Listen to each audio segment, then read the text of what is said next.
Баршаңызға сәлем достар, каналыма қош келдіңіздер. Бұл видеода жүкті әйелдерге күнделікті оқуы қажет 5 дұғаны айтатын боламын. Олай болса, видеоны соңына дейін көріңіздер. Каналыма жазылуды ұмытпаңыздар. Бала Алла Тағаланың нығметі. Жүктілік жағдайы тек әйел баласына ғана бұйырылған бақыт. Осы туралы Құранда ерінен бала көтеріп, ері оған риза болғанда әр қайсыларын қуанбайсыңдар ма?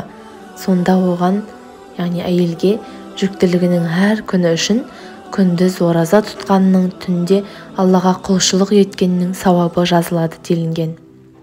Жүкті әйел өзінің құрсағындағы баласының денсаулығын, жарық дүниеге аман есен келуін ойлап көп уайымдайды. Төмендегі Құран дұғаларын әр жүкті әйел жадына тұтса, күн сайын оқып жүрсе жақсы. Бірінші дұға. Жақсы ұрпақ сұрайтын дұға. Жаратушы ием, маған жақсы ұрпақ сыйлай көр. Дұғаны қабыл етуші өзің ғана. Алла құрсақтағыны біледі. Алла әр әйелдің не көтеріп жүргенін, әр құрсақтың қаншалықты тарылып немесе кеңейетінін біледі. Барлық нәрсе оның өлшемімен.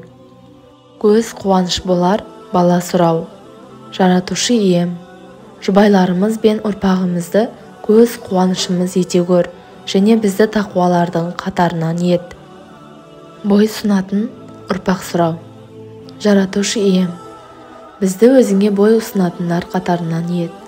Ал біздің ұрпағымызды өзіңе бой ұсынатын қауымнан ете көр. Бізге құлшылық салтын көрсет, және біздің тәубәмізді қабыл ал. Расында, сен тәубені қабыл алушы мейірімдісің. Тақуа ұрпақ сұрайтын дұға. Жаратушы ием, маған тақуалардың қатарынан болар ұрпақты нәсіп ет. Бұл дұғаларды оқуды күнделікті әдетке айналдырған дұрыс. Достар, видео пайдалы болған болса, каналыма жазылуды ұмытпаңыздар. Келесі видеоға дейін аман сау жүріңіздер.